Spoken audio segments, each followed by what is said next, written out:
This collection of 100 operas of the standard and revival repertoire is presented with English subtitles and primarily in historical order. A few of the titles will be shuffled over time if met with claims contrary to their free use. They will be replaced with uncontested performances as soon as any application for removal is filed.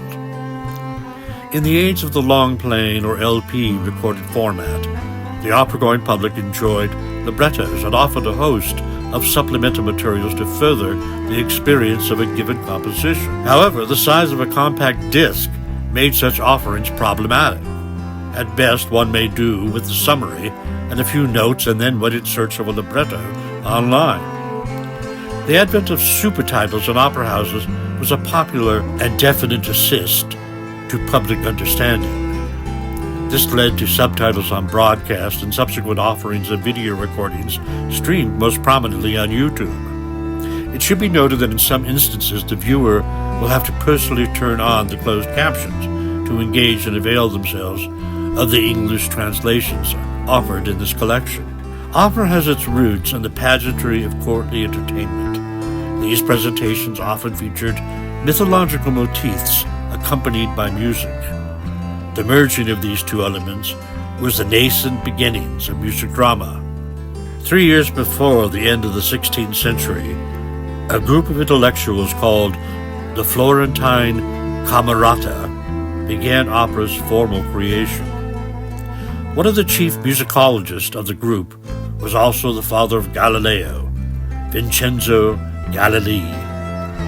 He was a Hellenist who argued that the actors and chorus of Greek drama had utilized music more integrally than history had recorded. The Camerata employed the composer Jacopo Peri to write music to a text by Ottavio Renusini to advance their theory. Their first effort employed the Greek myth of Daphne, an effort which survives only in fragments. In 1600, the same duo produced the first extant opera, Eurydice. This was performed for the wedding of Henry IV and Maria de Medici.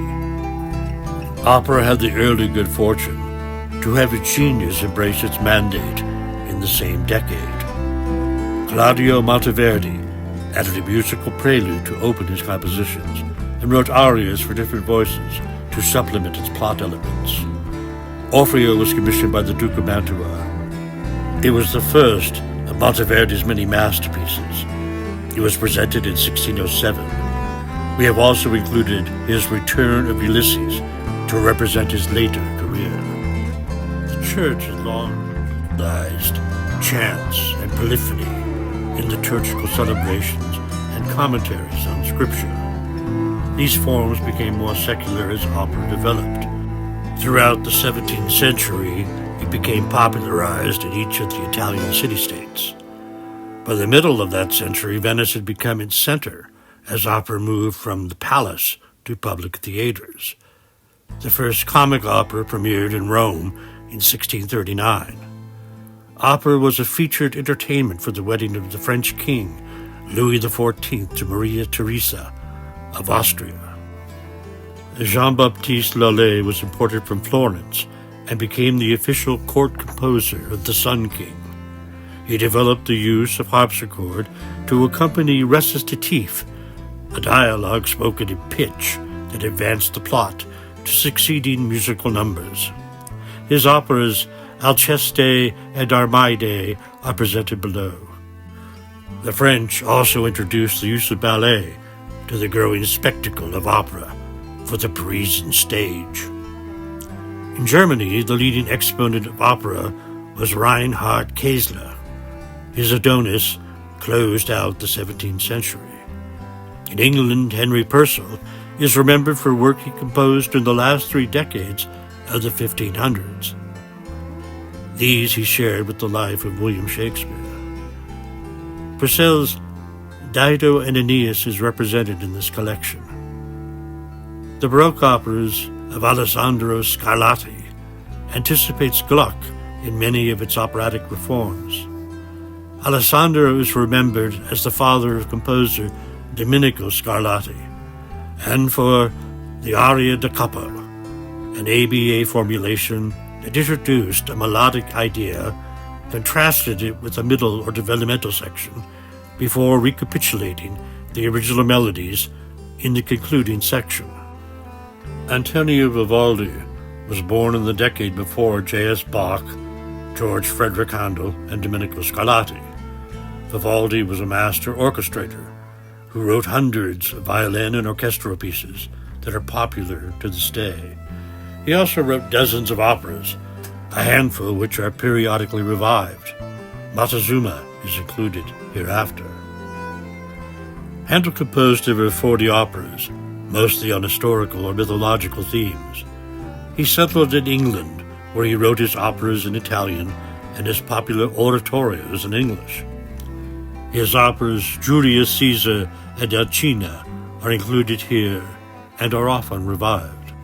J.S. Bach was more interested in liturgical and oratorical compositions for the church in Leipzig than he was in theatrical presentations. His Christian Passions, however, featured a narrator and several singers who sang dramatic airs and characters, and if not specifically operatic, are among the highlights of his era or any other. His son, Johann Christian, married an opera singer and moved to London in the decade after his father's death. As the musical director of London's Theatre Royal, he wrote a dozen operas. His orchestral writing influenced Mozart. Mozart's father tasked Johann Christian to tutor the 8-year-old Mozart when he arrived in England on one of his famed prodigy tours.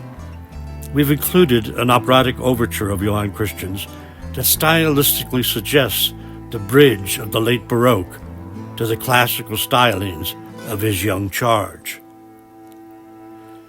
The greatest composer of the early classical period was the German Christoph Wilhelm Gluck.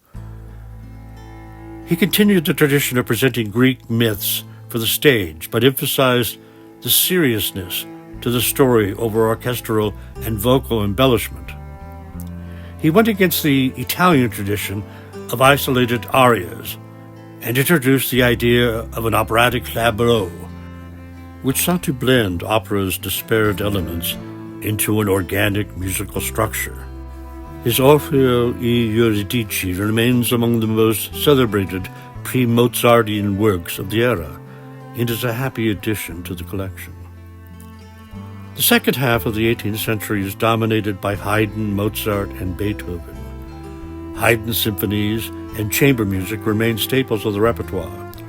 Among vocal works, his oratorios The Creation and The Seasons are still regularly performed. Mozart wrote a sacred operetta at age 11.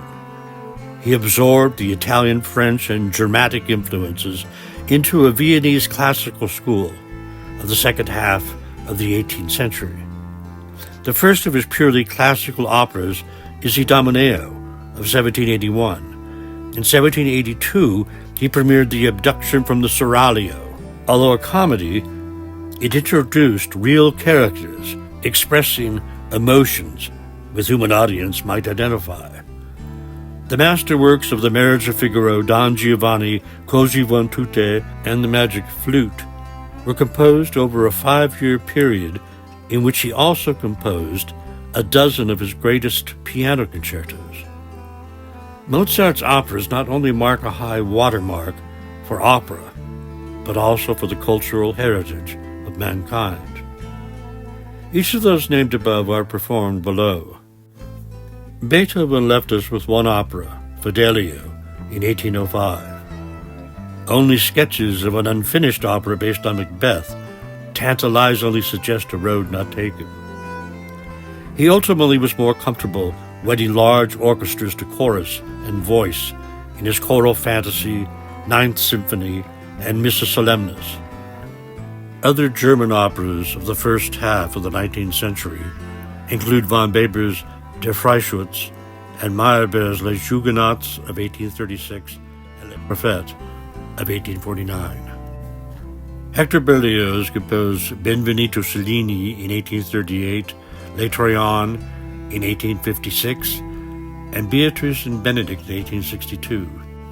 L'Étrian was such a huge work that it was divided into two parts and wasn't performed as a whole until a century after its composition. It easily takes its place in the Romantic era among the greatest of Verdi and Wagner's compositions. It is fully presented in a photo and audio recording featuring John Vickers in the title role of Aeneas. A fellow Frenchman died at the age of 36, 3 months after the premiere of one of opera's most popular entries, Carmen. Georges Bizet wrote 6 operas during his life. The first, The Pearl Fishers, and the last, Carmen, are presented in this collection. Another Frenchman, Charles Gounod, contributed the masterpieces of Faust and Romeo and Juliet, and are included as well. Of Camille Saint-Saëns' dozen operas, we've selected 1871's Samson and Delilah. In a lighter vein, Offenbach wrote a series of satirical operettas.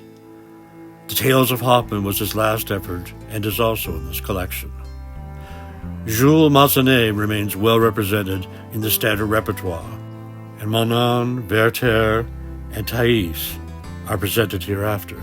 Returning to Italy in the first half of the 19th century, we find 3 masters of bel canto composition.